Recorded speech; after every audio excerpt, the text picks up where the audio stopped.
The air that day, June 20th, 2022, was heavy. It was thick with the sound of 1,000 students finishing their final exams at Mansoura University in Egypt. Right. Outside the Tushka Gate, it was just typical midday chaos, horns, hurried conversations, that Yeah. familiar pulse of campus life. It's a scene of absolute, utterly unremarkable normality. Yeah. A moment in time that's just designed to pass by and be forgotten. But at 11 a.m., that rhythm was shattered. Suddenly, violently. Amid the flow of people, a young man sprints toward a female student, Nayera Ashraf, who's just walking among her friends. And the attack that followed is described as, well, relentless. The initial shock was immediate, but the purpose behind the violence was just grimly clear. When she collapsed from the stabbing, he followed through with a final brutal act of slaughter right there in the open. Witnesses reacted instantly, and the assailant, Mohamed Adel, was arrested on the spot. But that arrest, that's where the central disturbing paradox of this case really opens up. Yeah. This wasn't a stranger. Mohamed Adel was her colleague, a fellow student in her class from her hometown of El Mahala El Kubra. And that's where the contradiction begins. I mean, by all institutional measures, Mohamed Adel was an excellent student. Right. He was trusted by professors, often put in charge of collecting research, which gave him this natural professional access to his peers. He balanced this with multiple part-time jobs. He was, on the surface, completely functional. Yet, he confessed immediately and fully to the crime. But the moment those words left his mouth, he began actively weaving this counter-narrative. Instantly, he claimed Nayera had been involved with him, that she had toyed with his feelings, and that both she and her family had threatened and blackmailed him. His objective was so transparent. Completely. To shift the narrative, to present himself not as the cold-blooded attacker, but as the victim who, snapped under duress. And that conflict, the confirmed physical evidence versus his immediate fabricated defense, that's what this deep dive is built on. The police investigation that followed, it didn't rely on guesswork. It accessed months of digital communication, audio recordings, and the testimony of over 25 witnesses. So our mission here is to uncover the truth of their dynamic as revealed by all this extensive material. To understand the rage that culminated in that moment, we have to rewind to 2020.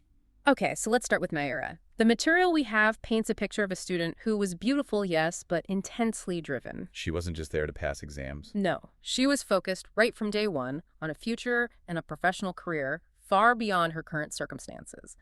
We know she was already pursuing work in Cairo, balancing that ambition with her studies. She was building something. And it was during this first year that Mohamed Adel first encountered her. And the evidence confirms it was instant and total obsession on his part. So he immediately sought proximity. He leveraged his academic role, the one overseeing research collection, as a pretext. A perfect excuse. He approached her, offering unsolicited help, and because the interaction appeared purely professional, innocent, Nayera accepted it. But that professional boundary just dissolved instantly for him. He quickly made his admiration clear and sought a committed relationship. And here is the first massive disconnect from his later claims. Absolutely. Nayera was unequivocally clear in her refusal. She told him plainly that she was focused solely on her future, her career, and just wasn't interested in commitment. So the refusal was definitive, but rather than respecting that clarity, the investigation shows the rejection only acted as a catalyst. It fueled him. That's the terrifying psychological mechanism at play, isn't it? He gets her number from the class WhatsApp group and immediately begins a digital campaign, relentlessly pursuing her with calls and messages. And Nayera's response was decisive, and critically, it was documented. She blocked his number completely. But blocking him, as is so often the case in these situations, didn't create distance. It just intensified his focus.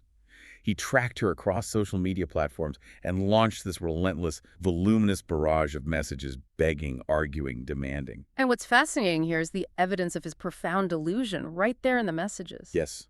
In a small but persistent number of communications, Mohamed began talking as if the relationship was already a real thing. Demanding to know where she went, who she was seeing. Exactly. He was essentially writing a script where he had authority over her. He assumed a right to supervise her life that was utterly unwarranted and existed only in his mind.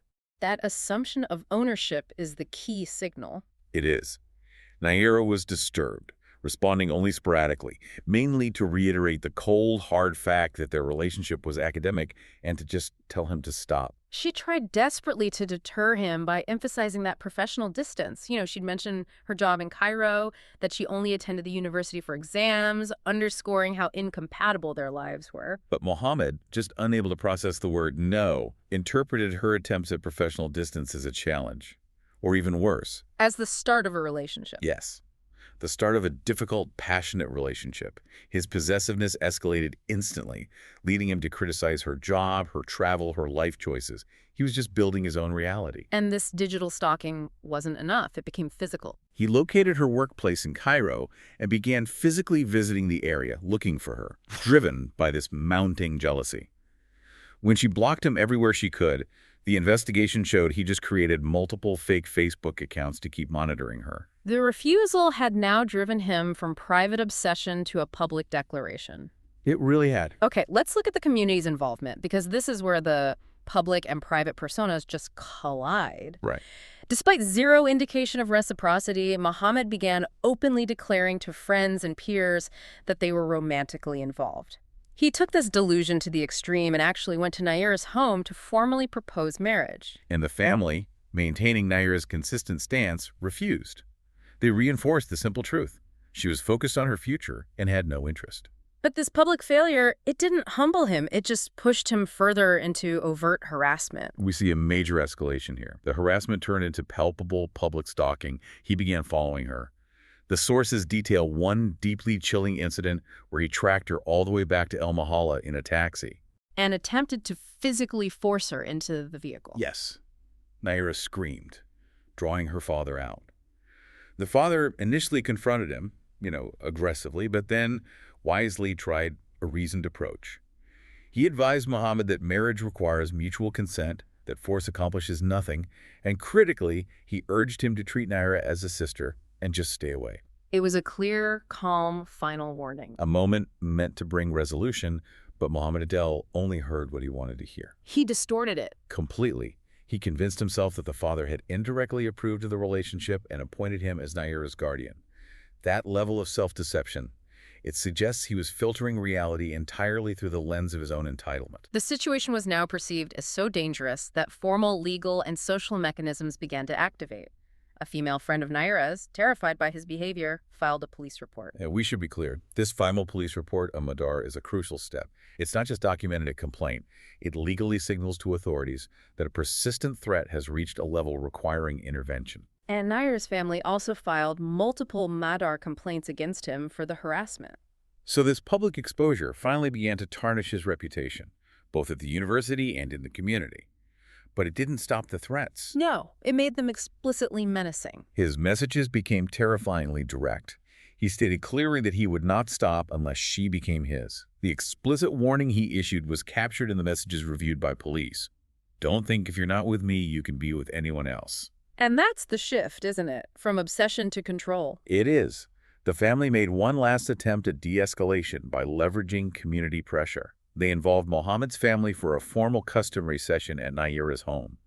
It's a traditional, powerful tool meant to bind individuals to a promise. And Mohammed later tried to use this against them, claiming during his interrogation that he was forced to sign blackmail documents. But the investigation confirmed the family's purpose was simply to legally bind him to a public vow to stay away. And he made that vow. In front of witnesses, he promised never to approach Nayera again. But the police reports and the formal public humiliation of that session, they didn't create peace. Not at all. Instead, they transformed his emotional state.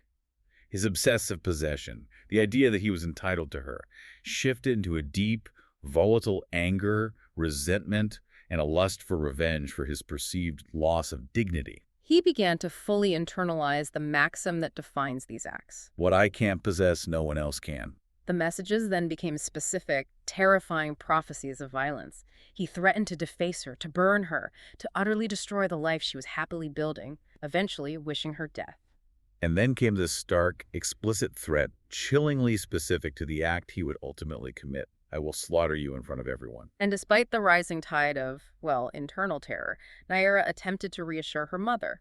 She reasoned that he had been making the same empty threats for years. They were just words. Why would today be any different? But if we connect this to the bigger picture revealed in the investigation, the premeditation is just chilling. Mohammed's own confessions revealed this was not a sudden impulse. This wasn't an act of snapping under pressure, as he initially claimed. He spent a full year planning the murder. A full year, which included selecting his method and his tool based on his professional expertise. Right. He chose stabbing and slaughter specifically because he was highly skilled with knives from his years working in restaurants. This wasn't a random act of violence. It was utilizing a learned technical skill. And this professional competence was grimly confirmed during the interrogation. He admitted he knew the exact fatal spots on the human body. And the sources confirmed this forensic detail. The autopsy showed he inflicted 19 non-fatal stabs, aimed at causing maximum pain and incapacitation before the final calculated act of slaughter. He also chose his location and timing with meticulous cold precision, the university during final exams. It was the only guaranteed window when Nayera, who lived and worked in Cairo, would be traveling to Mansoura. 1 week before the exams began, he purchased a new, specialized slaughter knife and carried it, sheathed, ready to be used. His preparation even extended to his transit tactics. Unbelievably so. He found out the bus company and her specific bus route. And his tactic was brilliant and terrifying. He decided to board the bus at the stop after hers. It was a calculated move. If she saw him waiting at her initial station, she might panic, get off, change her route. By boarding at the second stop, he guaranteed her presence on the bus. He trapped her with his plan. For the first 4 days of the exam period, he carried that knife, ready to strike, but something prevented the execution. Once, she disappeared too quickly into the crowd, and other times she was surrounded by too many friends, making him fear witnesses and intervention. So the delay was just a logistical pause, not a change of heart. On June 20th, the 5th day of exams, he made a cold, final decision. He would act regardless of the obstacles. And the sources indicate he was likely encouraged by the fact that Nayera had perhaps become, a little reassured after 4 uneventful days. He took the bus, followed her to the Tishka Gate, and the year-long plan culminated in that dramatic, violent scene that broke the calm of that summer morning. The resolution, once the facts were uncovered, was swift and absolute. Mohammed confessed fully, reconstructing the crime scene detail by chilling detail for the authorities. And exactly 1 year after Nayera Ashraf's brutal murder, justice was served. The death sentence against Mohamed Adel was carried out. This case, backed by the evidence of the 25 witnesses and that digital trail, it just highlights the profound danger when a single individual transitions from being rejected to feeling possessive and entitled to revenge. His entire legal defense, which tried to paint her as the manipulator, was utterly destroyed by the paper trail and testimony. So what does this analysis mean for us, the observer? This entire tragedy was foretold. The case was riddled with warnings, police reports, family interventions, explicit written threats to slaughter her in public. And despite the documented efforts of her friends and family to intervene, Nayera's final fatal judgment was that the threats had simply become empty words repeated over years. That leads to our final provocative thought for you to consider. What responsibility do we all hold in society to recognize and respond seriously to patterns of extreme possessiveness and threats, even when they seem persistent, repetitive, and sound like harmless ranting?